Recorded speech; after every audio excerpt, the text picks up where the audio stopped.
सत्य वचन, अमर वचन, जीवित वचन, दिव्य वचन, सत्य वचन, अमर वचन, जीवित वचन। साई दा बाबा बनी दा बाबा बगरे रे सा रे सा रे सा रे सा।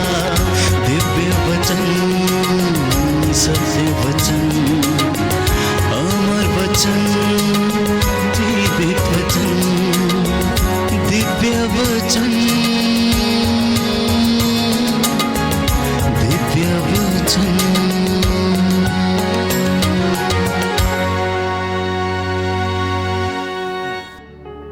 जब यीशु एक दिन बेथानिया पहुंचे तो वो मार्था और मरियम के घर में गए। और आप जानते हैं कि जब कोई व्यक्ति मेहमान घर में आता है तो घर के लोग बहुत ज़्यादा उत्सुक हो जाते हैं। और यदि पुरोहित आ जाए या कोई बड़ा व्यक्ति, गणमान्य व्यक्ति आ जाए तो घर में उथल पुथल, चहल पहल मच जाती। क्या बनाया जाए, पकौड़े बनाए जाए, चाय बनाई जाए, बर्फी रखी जाए, क्या रखा जाए।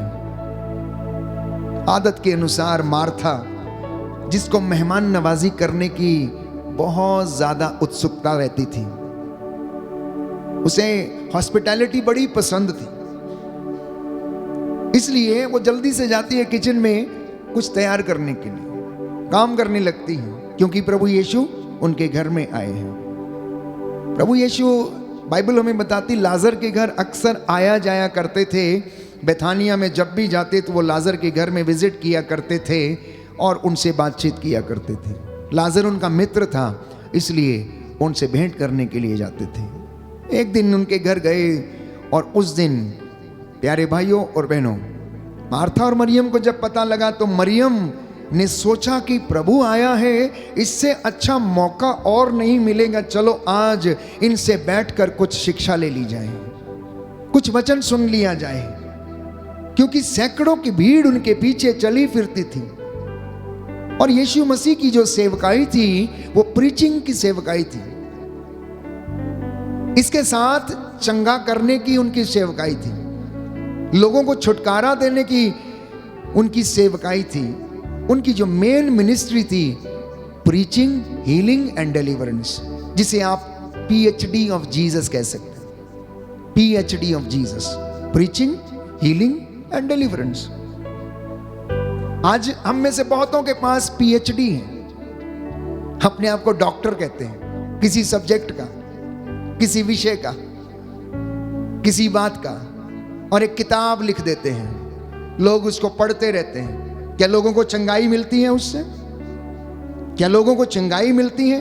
प्यारे भाइयों और बहनों, यीशु मसीह ने अपनी PhD लोगों के बीच में रहकर किया। उन्होंने परमेश्वर का वचन सुनाया, क्योंकि बाइबल ये कहती है कि यीशु का मोटो ये था कि मैं लोगों को, बंदियों को रिहा करूं, मफलूसों को बहाल करूं,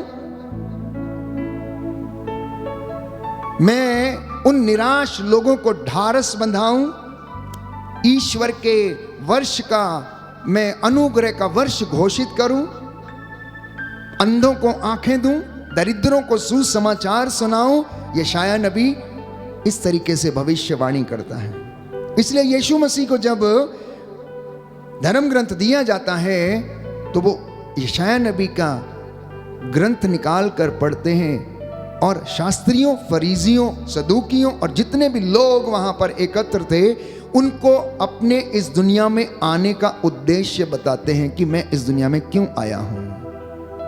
और इस तरह से उन्होंने, प्यारे भाइयों और बहनों, अपनी PhD को प्रैक्टिस किया। मार्था इससे वंचित नहीं होना चाहती थी।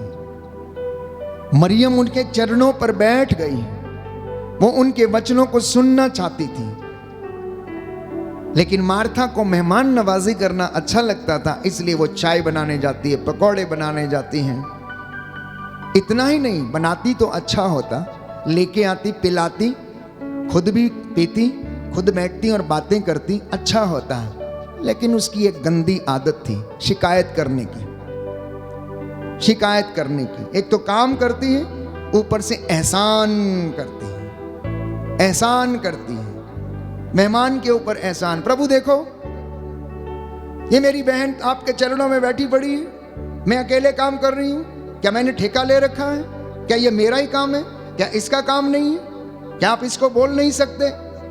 यीशु हंसते हैं और कहते हैं, ना ना ना ना ना मार्था, मार्था, तू बहुत सी बातों के विषय में चिंतित है। मेरी बात सुन, मरियम ने उत्तम भाग चुना है। मरियम ने उत्तम भाग चुना है। चाहे तू रोज बनाएगी, पकौड़े भी रोज बनाएगी, उपमा भी रोज बनाएगी, पोहा भी रोज बनाएगी, दाल सब्जी रोटी है तो रोज बनाएगी, लेकिन मैं तेरे साथ रोज नहीं रहूंगा, मैं तेरे घर में रोज नहीं आऊंगा, याद रख।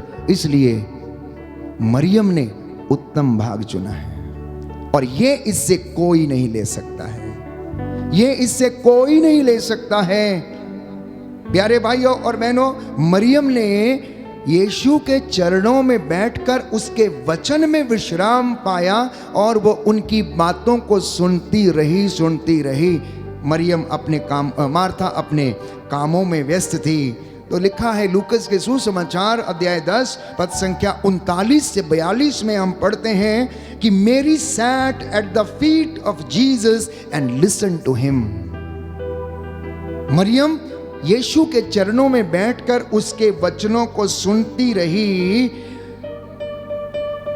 और यीशु ने उसे बताया कि वो कौन है, कहां से आया है, कैसा दिखता है, किसने भेजा है। वो पिता से आया है, पिता ने उसे भेजा है। तमाम बातें उसने बताई होंगी प्यारे भाइयों और बहनों, और जरूर बताया होगा कि दो दुनिया इंतजार कर रही है। जिस मुक्तिदाता के विषय में लोग इंतजार कर रहे हैं, मैं वही हूं। जिसने मुझे देखा उसने पिता को देखा है। मरियम, जो मुझे सुनता है वो पिता को सुनता है। मरियम,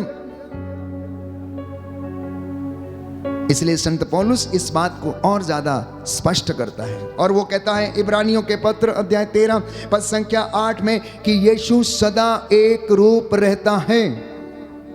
यीशु सदा एक रूप रहता, कभी नहीं बदलता है। संत पौलुस फिलिपियों को लिखते हुए अध्याय 2 पद संख्या 7 में कहता है कि पिता ईश्वर ने ईसा मसीह को इस सृष्टि में धरती के ऊपर आकाश के नीचे सबसे सर्वश्रेष्ठ नाम दिया है।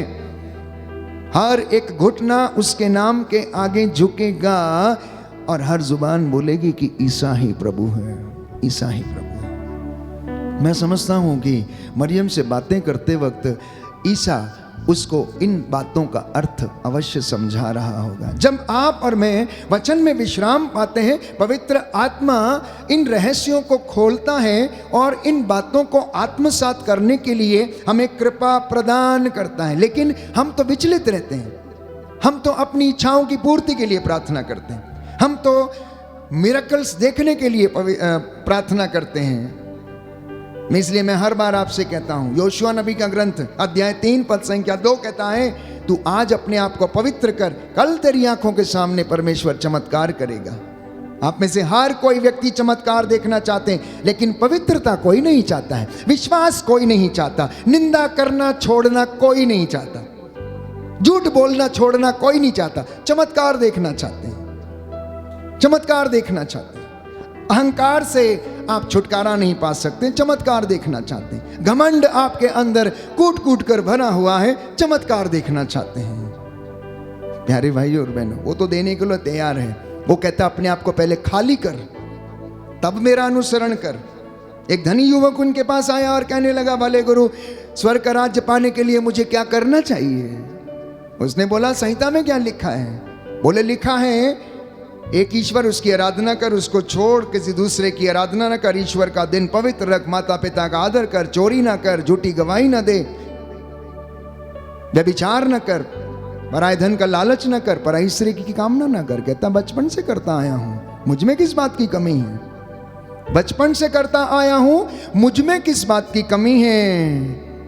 और यीशु ने कहा, तुझ में एक बात की कमी है, तुझ में एक बात की कमी है।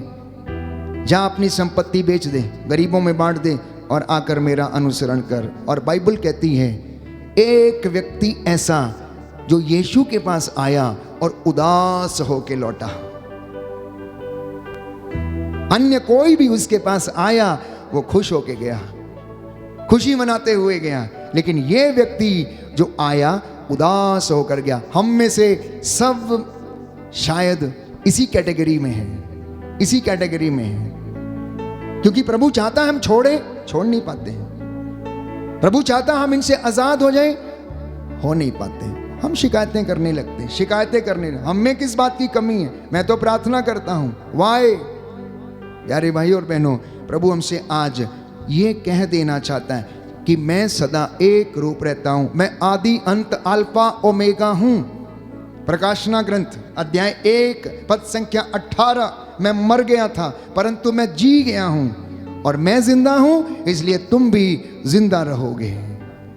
मैं जिंदा हूं इसलिए तुम भी जिंदा रहोगे। और संत योहन के सुसमाचार अध्याय 1 पद संख्या 1 से 2 में पढ़ते हैं कि वो यीशु जिसकी हम आराधना कर रहे हैं, जिसके वचनों में हम विश्राम पाते हैं, वो आदि में शब्द था, शब्द ईश्वर के साथ था और वो शब्द ही ईश्वर था, जिसने मनुष्य का रूप धारण किया, इस दुनिया में प्रवेश किया और वह शब्द प्यारे भाइयों और बहनों मेरे और आपके उद्धार और मुक्ति का कारण बन गया। बोलो आमेन, आमीन, हालेलुया, हालेलुया। यीशु की स्तुति हो, यीशु की स्तुति हो, यीशु को धन्यवाद, यीशु को धन्यवाद, यीशु की आराधना हो, यीशु की आराधना यीशु हो, की महिमा हो, यीशु की महिमा यीशु हो, को धन्यवाद, यीशु को धन्यवाद, हालेलुया, हालेलुया, हालेलुया। हालेलुया। हे प्रभु यीशु, हे प्रभु यीशु, आपके वचन आपके वचन आत्मा और जीवन है। आत्मा और जीवन है। इन वचनों के द्वारा इन वचनों के द्वारा मेरे जीवन में मेरे जीवन में शांति आ जाए, शांति आ जाए, चंगाई आ जाए। चंगाई आ जाए। Hallelujah, hallelujah, hallelujah. हालेलुया। तो मैं क्यों आपसे कह रहा हूं कि प्रभु के वचन में विश्राम करना?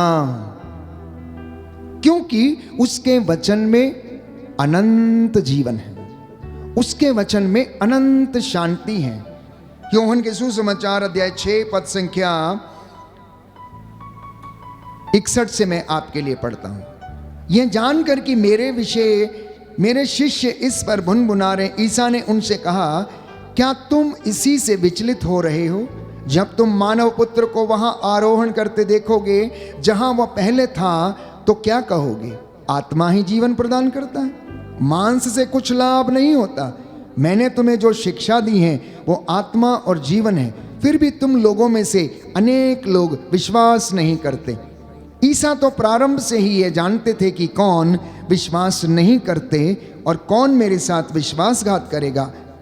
उन्होंने कहा, इसलिए मैंने तुम लोगों से यह कहा कि कोई मेरे पास तब तक नहीं आ सकता जब तक उसे पिता से वरदान ना मिला हो। जान लीजिए, आप में से बहुत से लोग ईश्वर के पास जाने का प्रयास करते, लेकिन यीशु ये कहता है, तुम में से तब तक लोग मेरे पास नहीं आ सकते जब तक कि उन्हें मेरे पिता की ओर से वरदान ना मिल जाए। जब वो वरदान मिलेगा, आप स्वतंत्र होंगे, आप बंधनों से आजाद होंगे और ये स्वाभाविक होगा कि आप अनुग्रह के सिंहासन की ओर बढ़ने लगेंगे और वहां तक पहुंच पाएंगे। आगे लिखा है, इसके बाद बहुत से शिष्य अलग हो गए और उन्होंने उनका साथ छोड़ दिया। इसलिए ईसा ने 12 से कहा, अपने चेलों से कहा, क्या तुम लोग भी चले जाना चाहते हो? सिमोन पेतरुस ने उन्हें उत्तर दिया, प्रभु हम किसके पास जाएं? आपके ही शब्दों में अनंत जीवन का संदेश है। प्रभु हम किसके पास जाएं? आपके शब्दों में अनंत जीवन का संदेश है। पेतरुस इस बात को अंगीकार करता है कि हम आपको छोड़कर नहीं जा सकते, क्योंकि हमने आपके चमत्कार देखे हैं, हमने आपकी आधिकारिक शिक्षा देखी है, हमने एक ऐसा मनुष्य उपदेश देते हुए देखा, उसके जैसा कोई आज तक बोला नहीं। प्रभु इस बात से स्पष्ट, पेतरुस इस बात से स्पष्ट करता है कि यीशु मसीह एक बहुत ज्यादा अलग व्यक्ति है, क्योंकि उसके जैसा कोई भी बोला नहीं। इसलिए वो कहता है, आपके वचनों में अनंत जीवन का संदेश है। और किसी व्यक्ति के बारे में आज तक ना किताबों में ना शास्त्रों में कहीं नहीं लिखा गया कि किसी के शब्दों में अनंत जीवन का संदेश हो, लेकिन यीशु मसीह इकलौता बेटा ईश्वर का, प्यारे भाइयों और बहनों, उसके विषय में लिखा है प्यारे भाइयों और बहनों की उनके वचनों में अनंत जीवन का संदेश है। इतना ही नहीं, यूहन्ना फिर से इस बात को दोहराता है अध्याय 17 पद संख्या 13 में कि यीशु मसीह को अनंत जीवन मिला है, पिता ने उसे अनंत जीवन दिया है और स्वर्ग का राज्य उनका है जिसमें आनंद है, जिसमें धार्मिकता फलती फूलती है और जिसमें सदा के लिए शांति बनी रहती है, सदा के लिए शांति बनी रहती है। क्या मैं और आप प्रभु के वचनों में विश्राम कर पाते हैं या नहीं? ये आज एक छोटा सा मनन चिंतन का विषय है। अगर मैं और आप उसके वचनों में विश्राम पाते हैं तो हम अवश्य उसके विषय में जानेंगे, उसके माता के विषय में जानेंगे, उसकी माँ मरियम से प्यार करेंगे, उसके प्रति अपनी आदर श्रद्धा भक्ति हम जताएंगे। क्योंकि जो कोई व्यक्ति यीशु को नहीं जानता वो माँ मरियम को भी नहीं जानता, और जो कोई व्यक्ति परमेश्वर का वचन नहीं जानता वो यीशु को भी नहीं जानता। जितना आप यीशु मसीह को जानेंगे उतना आप उसकी माँ मरियम को जानेंगे, और जितना आप माँ मरियम को जानेंगे उतना ज़्यादा आप यीशु मसीह को जान पाएंगे। क्योंकि बाइबल में लिखा है पेड़ की पहचान उसके फल से होती है। तो जिस पेड़ से यीशु मसीह आया, यदि वो फल इतना अच्छा है तो वो पेड़ कितना अच्छा होगा, वो पेड़ कितना अच्छा होगा। इसलिए प्यारे भाइयों और बहनों, आमोस नबी के ग्रंथ में लिखा है अध्याय 8 पद संख्या 11, अंत के दिनों में रोटी की भूख नहीं, पानी की प्यास नहीं, बल्कि लोगों में वचन की भूख बढ़ेगी, वचन की भूख बढ़ेगी। क्योंकि रोटी से पेट भरता नहीं, लेकिन यदि वचन हम सुनते हैं, मन यदि संतुष्ट हो जाता है, आनंद उसमें प्राप्त करता है, तो प्रियजनों वो हमारी सारी भ्रांतियों को मिटा देता है। संत जेरोम इसके विषय में लिखते हैं कि ignorance of word of God is ignorance of Jesus Christ. संतों में महान संत जेरोम लिखते हैं कि ignorance of the word of God is the ignorance of Jesus Christ. मतलब पवित्र धर्म शास्त्र के वचनों की अज्ञानता होने का मतलब है यीशु मसीह के विषय में अज्ञान होना, उनको नहीं जान पाना। इसलिए मेरा और आपका यह कर्तव्य है कि हम इन वचनों को सुने, क्योंकि रोमियो के पत्र अध्याय 10 पद संख्या 17 में संत पौलुस इस वचन को स्पष्ट करता है। ये लिखता है कि सुनने से विश्वास उत्पन्न होता है। जब आप वचन में विश्राम करते हैं, वचन को सुनते हैं, आत्मसात करते हैं, तो आपका विश्वास बढ़ता है। मैं आपको वचन सुना रहा हूं और आप में से कोई ये नहीं कह सकता कि आपका विश्वास नहीं बढ़ रहा है, ये आपको ज्ञान नहीं मिल रहा है। और यदि आत्मा ये अगुवाई करता है, आत्मा यदि ये वचन हमसे बोलता है, सुनाता है, तो ये वचन अवश्य हमको चंगा करता है। प्यारे भाइयों और बहनों, प्रभु यीशु मसीह की जो मिनिस्ट्री थी, लूकस के सुसमाचार अध्याय 5 में पढ़ते हैं कि उनकी जो लाइफ विटनेस थी, उन्होंने लोगों को मोटिवेट किया, उन्होंने अपने जीवन से उदाहरण दिए। उन्होंने केवल बोला नहीं, उन्होंने करके दिखाया। उन्होंने करके दिखाया। जब वो भीड़ में रहते थे, लोगों के बीच में रहते थे, तो उन्होंने लोगों को करके दिखाया, क्षमा करके दिखाया, पैर धोकर दिखाए, माफ करके दिखाया। जब रक्तस्राव स्त्री, प्यारे भाइयों और बहनों, भीड़ में से चीरती हुई उनके पल्ले को छूने का प्रयास कर रही थी, उसने अपने अंदर विश्वास किया, अपने अंदर विश्वास किया कि उसका रक्तस्राव सूख गया है।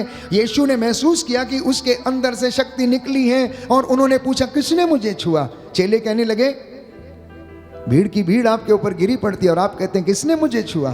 कैसी बात करते हैं गुरुजी, प्रभु आप कैसी बात करते हैं। प्यारे भाइयों और बहनें कहने लगे, नहीं, किसी ने मुझे छुआ, विश्वास के साथ छुआ है। किसी ने मुझे छुआ है, विश्वास के साथ छुआ है। सैकड़ों की भीड़ उनके पीछे थी, सैकड़ों की भीड़ आज वचन सुनने के लिए जाती है। कितने लोग विश्वास के साथ उस वचन को ग्रहण करते हैं और अपना जीवन परिवर्तित करने के लिए दृढ़ संकल्प होते हैं? नहीं हो पाते, नहीं हो पाते हैं। हम प्रीचर की वाहवाही करते हैं कि प्रीचर बहुत अच्छा है, बहुत अच्छा वचन सुनाया, ऐसा किया वैसा किया, बहुत अनुग्रह था, बड़ा मसा था। लेकिन क्या वास्तव में आपकी जिंदगी में बदलाव आया? आपकी जिंदगी में तब्दीली आई? क्या वास्तव में आपने क्रोध करना छोड़ा? क्या वास्तव में आप अपने भाई से प्रेम करने वाले ठहरे या नहीं ठहरे? क्या आपने अपने भाई या बहन को माफ किया या नहीं किया? सैकड़ों की भीड़ यीशु का वचन सुनने के लिए उन पर गिरी पड़ती थी। प्यारे भाई और बहनों, बाइबल हमें बताती है, लूकास के सुसमाचार में हम पढ़ते हैं, सैकड़ों की भीड़ उनके पीछे दौड़ती थी, क्योंकि उनकी जो शिक्षा थी वो निराली थी। उनकी जो शिक्षा थी वो बहुत ज्यादा प्रभावित करने वाली, चंगा करने वाली आधिकारिक शिक्षा थी और वो बड़े अधिकार के साथ बोलते थे। यीशु मसीह के शब्दों में प्यारे भाइयों और बहनों, वो मसा था, वो अभिषेक था। उन्होंने कहा, मैं चाहता हूं कि तू शुद्ध हो जा, और वो शुद्ध हो गया। उन्होंने कहा, मैं जैसा तूने विश्वास किया है वैसा तेरी जिंदगी में हो जाए, और ऐसा ही हो गया, और अंधा देखने लगा। प्रियजनों, आज मेरा और आपका जो जीवन है ये प्रभु के वचन पर निर्भर है। कहता है, विधि विवरण ग्रंथ में हम पढ़ते हैं कि प्रभु का वचन हमें बताता है ये तुम्हारे लिए निरे शब्द नहीं है। किसी के लिए निरे शब्द हो सकते, लेकिन तुम्हारे लिए नहीं। तुम विश्वासियों के लिए निरे शब्द नहीं है, तुम भक्तों के लिए निरे शब्द नहीं है, तुम प्रभु के अनुयायियों दास दासियों के लिए ये निरे शब्द नहीं। क्योंकि इज़राइल, इब्राहिम, इसहाक और याकूब के परमेश्वर, परम पावन ईश्वर का यह कहना है कि इन पर तुम्हारा जीवन निर्भर है। यदि तुम इन आज्ञाओं का पालन करो और यदि तुम मेरे साथ ईमानदार ठहरो, तो देखो कि तुम्हारी आयु लंबी होगी और मैं तुम्हें 1000 पीढ़ियों तक, कहता है, आशीर्वाद दूंगा। क्योंकि यीशु ने यह कहा यूहन्ना के सुसमाचार अध्याय 6 पद संख्या 66 में, book of gospel of saint John chapter 6 verse 66, कि मेरे वचन आत्मा और जीवन है, मेरे शब्द आत्मा और जीवन है। इसलिए प्रियजनों, आज के बाद जब भी आप प्रार्थना करें, वचन पढ़ के प्रार्थना करें। जब भी आप डिलीवरेंस के लिए प्रार्थना करें तो प्रभु यीशु के वचनों को दोहराएं, सुसमाचार के वचनों को दोहराएं, यीशु के वचनों को दोहराएं। और शिक्षा प्राप्त करने के लिए, व्यवहारिक शिक्षा के लिए, आत्मिक उन्नति के लिए आप संत पौलुस के पत्रों को आप पढ़ें, कलीसिया की शिक्षा को आप पढ़ें। मुक्ति का इतिहास जानने के लिए आप पुराने व्यवस्थान को पढ़ें। ईश्वर ने जो प्रतिज्ञाएं नए व्यवस्थान में पूरी की, उसको जानने के लिए आप नया व्यवस्थान पढ़ें। और परमेश्वर, मैं आपको विश्वास दिलाता हूं कि आपको आशीर्वाद प्रदान करेगा, आशीर्वाद प्रदान करेगा। शैतान इन वचनों को सुन नहीं सकता है, इसलिए जब वो लोग वचन सुनते हैं तो आकर वो चुरा कर ले जाता है। कुछ के कान बंद कर देता है, कुछ को नींद में डाल देता है, कुछ को सुला देता है। उसको पता है कहीं ये सुन ना लें, कहीं ये सुन ना लें, और सुनने के बाद ये बदल ना जाएं, ये प्रायश्चित ना कर लें, ये प्रायश्चित ना कर लें। इसलिए प्यारे भाइयों और बहनों, आप सावधान रहें। जब भी आप प्रार्थना में आते हैं, आराधना में आते हैं, उत्साह के साथ परमेश्वर के मंदिर में प्रवेश करना, 10 गुना उत्साह के साथ बाइबल कहती है उसके पास लौटना।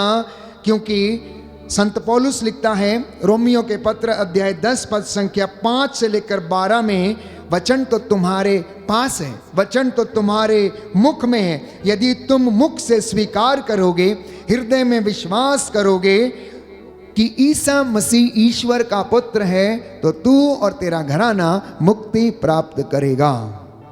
कहता वचन तेरे पास है, वचन तेरे मुख में, बस तुझे क्या करना है? अंगीकार करना है, बोलना है। और यदि तू ऐसा करेगा, यदि तू ऐसा करेगी, तो तू और तेरा घराना मुक्ति प्राप्त करेगा, तू और तेरा घराना बच जाएगा। और यदि तू बचेगा, यदि तू बचेगी, तो तेरा घराना भी बचाया जाएगा। इसलिए मम्मी पापा, आपको सबसे पहले बचना होगा।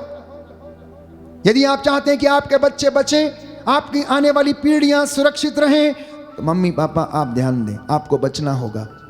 कलीसिया को यदि बचना है तो सबसे पहले उसके याजक को बचना होगा। यदि प्रभु के रेवड़ को, कलीसियाओं को बचना है तो प्रभु के दास को सबसे पहले बचना होगा। प्रभु के दास को प्रभु की अगुवाई में, आत्मा की अगुवाई में चलना होगा और वचन में विश्राम पाना होगा, ताकि वो वचन वो लोगों के साथ साझा कर सके और परमेश्वर उन्हें अपना अनुग्रह प्रदान करे। जब आप ऐसा करेंगे तब आप सिमोन से पेतरुस बन जाएंगे। जब आप ऐसा करना शुरू करेंगे तब आप सिमोन से पेतरुस बनेंगे। पेतरुस का मतलब कैफा, चट्टान। इसलिए यीशु ने कहा, पेतरुस तू चट्टान है और मैं इस चट्टान के ऊपर अपनी कलीसिया का निर्माण करूंगा। स्वर्ग राज्य की कुंजियां मैं तुझे देता हूं। लेकिन जब तक वो शिमोन बना रहा, शिमोन मतलब साधारण इंसान। शिमोन की खासियत क्या थी? विश्वास में कच्चा था, बड़ा उतावलापन था। वही कश्ती, वही बोट, वही समुंदर, वही जाल, वही मछलियां, वही बातें, और इस तरीके से वो सोचा करता था। लेकिन जैसे जैसे प्रभु यीशु उसे शिक्षा देने लगा और वो वचन को सुनने लगा, जब उसकी बोट में आकर प्रभु यीशु ने वचन सुनाया लोगों को जो समुद्र तट पर बैठकर उसका वचन सुन रहे थे, और यीशु ने पूछा, क्या तुम्हें कुछ मिला? क्या मछली मिली? उन्होंने बोला, सारी रात मेहनत किया, कुछ भी नहीं मिला। तो यीशु ने कहा, ठीक है, नाव को गहरे पानी में लेके चलो, नाव को गहरे पानी में लेके चलो, और जैसा मैं कहता हूं वैसा करो, समुद्र के दाहिनी ओर जाल डालो, तुम्हें मिलेगा। बोले, ठीक है, सारी रात मेहनत किया है लेकिन कुछ मिला नहीं है, लेकिन यदि आप कहते हैं तो मैं जरूर डालता हूं, यदि आप कहते हैं तो मैं जरूर डालता हूं। और वो उसने जाल डाला। इतनी मछलियां फंसी, इतनी मछलियां फंसी उसमें, 153 बड़ी बड़ी मछलियां। वजन कितना था पता नहीं। जाल एक, नावें दो। उन्होंने अपने मित्रों को इशारा किया, दूर से आओ और हमारी मदद करो। यीशु का वचन सुनने के बाद ये हुआ। प्यारे भाई और बहनों, आप में से बहुतों के काम नहीं बनते, आप में से बहुतों के नौकरियां जो हैं स्थिर नहीं हो पाती, आप इंटरव्यूज में क्लियर नहीं हो पाते। क्यों? क्योंकि आप इन वचनों को पढ़ नहीं पाते, जान नहीं पाते, अपनी ज़िंदगी से रिलेट नहीं कर पाते हैं। देयरफॉर जब आप पढ़ें तो इस वचन को अपनी ज़िंदगी से रिलेट करें, क्योंकि ये वचन हमसे बातें करता है, ये सिखाता है हमारा आचरण कैसा होना चाहिए, हमारा व्यवहार कैसा होना चाहिए, हमारी आध्यात्मिकता कैसी होनी चाहिए, हमारा विश्वास कितना होना चाहिए। जब पेतरुस ने यीशु के वचन को सुना तो उसे विश्वास हो गया कि नहीं, ये जो मुझसे बोल रहा है, ये टीचिंग, ये शिक्षा कुछ अलग है, मैं इसके कहने पर जरूर जाल डालूंगा। और उसने डाला। मतलब जब शिमोन विश्वासी बन गया तो यीशु ने उसे कैफा की संज्ञा दे दी। कैफा की संज्ञा दे दी। उसे कैफा नाम से पुकारा, पेतरुस नाम से पुकारा, और उसके ऊपर अपनी कलीसिया का निर्माण किया। इसलिए शिमोन बने ना रहिएगा, शिमोन बने ना रहिएगा। शिमोन जाने कैसा था? ना ना ना ना ना ना ना, मैं नहीं जानता, तुम क्या कह रही हो? कौन यीशु? कौन ईसा? क्या तुम गलीली नहीं हो? ना ना ना, मैं तो जानता नहीं, तुम किसके विषय में बात करी? दैट वॉज द शिमोन। वो शिमोन था। उसके अंदर एक साधारण मनुष्य का स्वभाव था जो कि शिमोन के रूप में उसके अंदर था। लेकिन जब वो पेतरुस बन गया, जब कैफा बन गया, अब वो योहन के सुसमाचार अध्याय 6 पद संख्या 68 में कहता है कि हे प्रभु, हम आपको छोड़कर कहाँ जाएं? आपके वचनों में अनंत जीवन का संदेश है। और दूसरी मर्तबा पेतरुस ये कहता है, आप जीवंत ईश्वर के पुत्र हैं। और ईसा ने पेतरुस से ये कहा, पेतरुस, ये किसी निरीह मनुष्य ने तुझ पर ये प्रकट नहीं किया कि तू अंगीकार करे कि मैं जीवंत ईश्वर का पुत्र हूं। नहीं, मेरे पिता के आत्मा ने तुझके तेरे ऊपर इस बात को प्रकट किया कि तू ये बोल, अंगीकार कर कि ईसा मसीह जीवंत ईश्वर का पुत्र है, जीवंत ईश्वर का पुत्र है। और प्रभु यीशु से बार बार परखता रहा, बार बार परखता रहा। इसलिए प्रियजनों, जब आप वचन सुनेंगे तो आप शिमोन से पेतरुस बन जाएंगे। आप जब आप वचन में रहेंगे तो आप भक्त से डिसाइपल की श्रेणी में पहुंच जाएंगे। When you read the word of God and rest in the word of God, you will start moving from devotee to disciple. और जब आप एक बार डिसाइपल बन जाते हैं, डिसाइपल का मतलब क्या? शिष्य, गुरु और चेला, गुरु और चेला, गुरु और चेला। गुरु का काम क्या है? शिक्षा देना। चेले का काम क्या है? सीखना, ज्ञान ग्रहण करना, अपने आप को खाली करना, गुरु के ज्ञान से भरना। और कहते हैं कि गुरु के बिना ज्ञान नहीं मिल सकता है। तो पर हमारा प्रभु यीशु ना केवल गुरु है, लेकिन वो गुरुओं का गुरु स्वयं यीशु क्रिस्त, सच्चा ईश्वर, सच्चा मनुष्य। प्यारे भाइयों और बहनों, वो मुझे और आपको उस ज्ञान से भरता है। इसलिए आज जब मैं और आप ये वचन सुन रहे हैं, तो वचन को सुनने के बाद एक काम और करना, इस वचन को बोलना भी, अंगीकार भी करना, ताकि आप चुप ना रहें। कहता है अगर तुम चुप रहोगे, ये पत्थर बोल उठेंगे, ये पत्थर बोल उठेंगे। कहता है यदि तुम चुप रहोगे, तुम नहीं बोलोगे, तो ये पत्थर बोल उठेंगे। सारी कायनात बोल उठेगी, सारी सृष्टि अंगीकार करेगी कि ईसा मसीह ईश्वर का इकलौता बेटा है। क्योंकि बाइबल ये कहती है, फिलिपियों का पत्र अध्याय 2 पद संख्या 7 और उससे आगे के शब्दों में, वचनों में हम पढ़ते हैं कि ईसा मसीह ने उसे ईश्वर ने ईसा मसीह को सर्वश्रेष्ठ नाम दिया है, सर्वश्रेष्ठ नाम दिया है। आइए हम प्रार्थना करें और प्रभु इस वक्त इन वचनों के द्वारा मेरे और आपके परिवार में आशीष प्रदान करें और हमारी दुआओं को प्रभु सुने, हमारी दुआओं को प्रभु सुने। इस वक्त हम वर्शिप में जाएंगे और प्रार्थना करेंगे और अंगीकार करेंगे कि प्रभु मेरी दुआओं को सुनता है, वो मेरी दुआओं को सुनता है, मेरी प्रार्थनाओं को सुनता। आंखें बंद करें। आपने जो भी प्रार्थना मांगी है, वो आपकी दुआ को, प्रार्थना को सुनता है। कहता है कि जो व्यक्ति अपने दिल से बुराइयों को निकाल देता है, मुकारियों को निकाल देता है और अपने दुखों को परमेश्वर को समर्पित करता है, जो भी उसकी बीमारियां हैं वो उससे दूर चली जाती हैं। इसलिए प्यारे भाइयों और बहनों, हमें गीत गाएंगे और वर्शिप में जाएंगे इसी के साथ। सुनदा है रब, सुनदा है मेरी दुआ, रब सुनदा है। आप मेरे साथ इसमें भाग ले सकते हैं। ये हम अंगीकार करने जा रहे हैं कि प्रभु आप मेरी प्रार्थना को सुनते हैं, आप मेरी हर एक बात को जानते हैं, आप मेरे परिवार को जानते हैं। सुनदा है रब, सुनदा है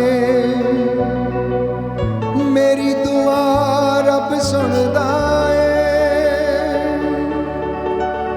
सुनदा है रब, सुनदा है मेरी दुआ, रब सुनदा है। जेड़ा दिल नाल मंगदा दुआ, ते रब ओदी सुनदा है।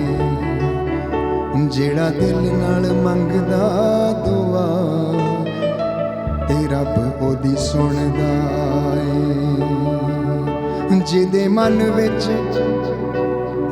ਮਨ ਵਿੱਚ ਹੋਵੇ ਨਾ ਦਗਾ, ਜਿਹਦੇ ਮਨ ਵਿੱਚ ਹੋਵੇ ਨਾ ਦਗਾ, ਤੇ ਰੱਬ ਉਹਦੀ ਸੁਣਦਾ ਏ, ਤੇ ਰੱਬ ਉਹਦੀ ਸੁਣਦਾ ਏ। ਜਿਹੜਾ ਦਿਲ ਨਾਲ ਮੰਗਦਾ ਦੁਆ, ਤੇ ਰੱਬ ਉਹਦੀ ਸੁਣਦਾ ਏ। ਜਿਹੜਾ ਦਿਲ ਨਾਲ ਮੰਗਦਾ ਦੁਆ, ਤੇ ਰੱਬ ਉਹਦੀ ਸੁਣਦਾ ਏ। ਜਿਹੜਾ ਦਿਲ ਨਾਲ ਮੰਗਦਾ ਦੁਆ, ਤੇ ਰੱਬ ਉਹਦੀ ਸੁਣਦਾ ਏ। ਜਿਹੜਾ ਦਿਲ ਨਾਲ ਮੰਗਦਾ ਦੁਆ, ਤੇ ਰੱਬ ਉਹਦੀ ਸੁਣਦਾ ਏ।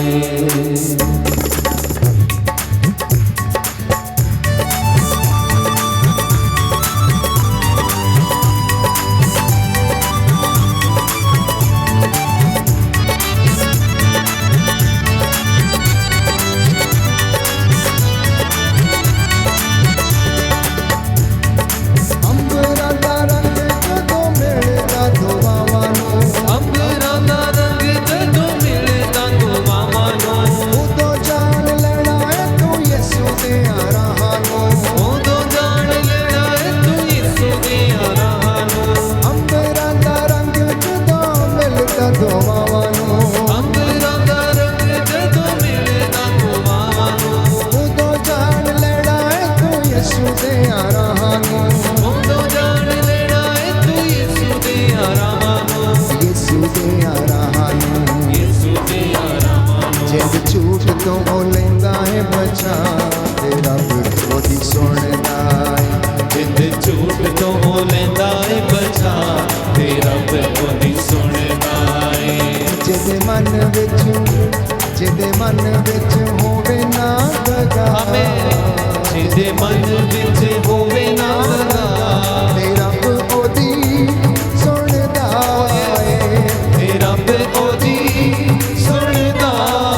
ਕੱਢਦਾ ਮੁਕਾਰੀਆਂ ਜਿਹੜਾ ਬੰਦਾ ਦਿਲ ਵਿੱਚੋਂ ਕੱਢਦਾ ਮੁਕਾਰੀਆਂ ਦੁੱਖ ਉਹਦੇ ਦੂਰ ਨਸ ਜਾਂਦੀਆਂ ਬਿਮਾਰੀਆਂ ਦੁੱਖੇ ਉਹਦੇ ਦੂਰ ਨਸ ਜਾਂਦੀਆਂ ਬਿਮਾਰੀਆਂ ਜਿਹੜਾ ਬੰਦਾ ਦਿਲ ਵਿੱਚੋਂ ਕੱਢਦਾ ਮੁਕਾਰੀਆਂ ਜਿਹੜਾ ਬੰਦਾ ਦਿਲ ਵਿੱਚੋਂ ਕੱਢਦਾ ਮੁਕਾਰੀਆਂ ਦੁੱਖ ਉਹਦੇ ਦੂਰ ਨਸ ਜਾਂਦੀਆਂ ਬਿਮਾਰੀਆਂ ਦੁੱਖੇ ਉਹਦੇ ਦੂਰ ਨਸ ਜਾਂਦੀਆਂ ਬਿਮਾਰੀਆਂ ਨਸ ਜਾਂਦੀਆਂ ਬਿਮਾਰੀਆਂ ਨਸ ਜਾਂਦੀਆਂ ਬਿਮਾਰੀਆਂ ਉਹਦੇ ਕੋਲ ਵੀ ਜੇ ਆਉਂਦੀ ਕੋਈ ਬੜਾ ਤੇਰਾ ਉਹਦੀ ਸੁਣਦਾ ਏ ਉਹਦੇ ਕੋਲ ਨਹੀਂ ਕੋਈ ਆਉਂਦੀ ਏ ਬਲਾ ਤੇਰਾ ਉਹਦੀ ਸੁਣਦਾ ਏ ਜਿਹਦੇ ਮਨ ਵਿੱਚ ਜਿਹਦੇ ਮਨ ਵਿੱਚ ਹੋਵੇ ਨਾ ਦਗਾ ਜਿਹਦੇ ਮਨ ਵਿੱਚ ਹੋਵੇ ਨਾ ਦਗਾ ਤੇ ਰੱਬ ਉਹਦੀ ਸੁਣਦਾ ਏ ਤੇ ਰੱਬ ਉਹਦੀ ਸੁਣਦਾ ਏ ਤੇਰਾ ਦਿਲ ਨਾਲ ਮੰਗਦਾ ਦੁਆ ਤੇ ਰੱਬ ਉਹਦੀ ਸੁਣਦਾ ਏ ਜਿਹੜਾ ਦਿਲ ਨਾਲ ਮੰਗਦਾ ਦੁਆ ਤੇ ਰੱਬ ਉਹਦੀ ਸੁਣਦਾ ਏ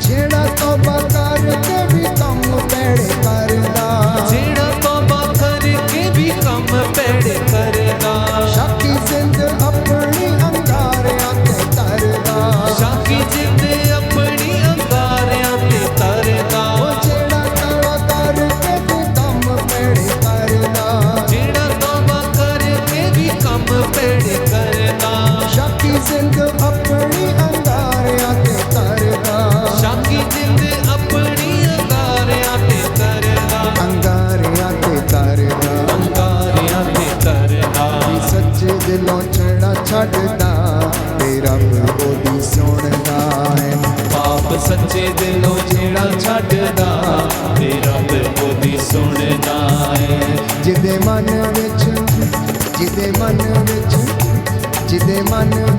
ਹੋਵੇ ਨਾ ਦਗਾ ਜਿਹਦੇ ਮਨ ਵਿੱਚ ਹੋਵੇ ਨਾ ਲਗਾ ਤੇ ਰੱਬ ਉਹਦੀ ਸੁਣਦਾ ਹੈ ਤੇ ਰੱਬ ਉਹਦੀ ਸੁਣਦਾ ਏ ਜਿਹੜਾ ਦਿਲ ਨਾਲ ਮੰਗਦਾ ਦੁਆ ਤੇ ਰੱਬ ਉਹਦੀ ਸੁਣਦਾ ਹੈ ਜਿਹੜਾ ਦਿਲ ਨਾਲ ਮੰਗਦਾ ਦੁਆ ਤੇ ਰੱਬ ਉਹਦੀ ਸੁਣਦਾ ਏ ਜਿਹੜਾ ਦਿਲ ਨਾਲ ਮੰਗਦਾ ਦੁਆ ਤੇ ਰੱਬ ਉਹਦੀ ਸੁਣਦਾ ਹੈ ਜਿਹੜਾ ਦਿਲ ਨਾਲ ਮੰਗਦਾ ਦੁਆ ਤੇ ਰੱਬ ਉਹਦੀ ਸੁਣਦਾ ਏ ਜਿਹੜਾ ਦਿਲ ਨਾਲ ਮੰਗਦਾ ਦੁਆ ਤੇ ਰੱਬ ਉਹਦੀ सुनना है। प्रार्थना करें अपने परिवार के लिए कि हम जो भी मांगे दिल से मांगे, अपने दिल से मुकारियों को निकालें, बुराइयों को निकालें, अपने रास्ते बदलें, जीवन बदलेगा। एक दूसरे को क्षमा करें। जो शिक्षा हमने ग्रहण की है उसके द्वारा हमारी ज़िंदगी में प्रभु का अनुग्रह आए, उस शिक्षा में हम ईमानदार बने रहें। यदि आप सचमुच यीशु से प्यार करते हैं तो उसकी शिक्षा पर भी चलेंगे।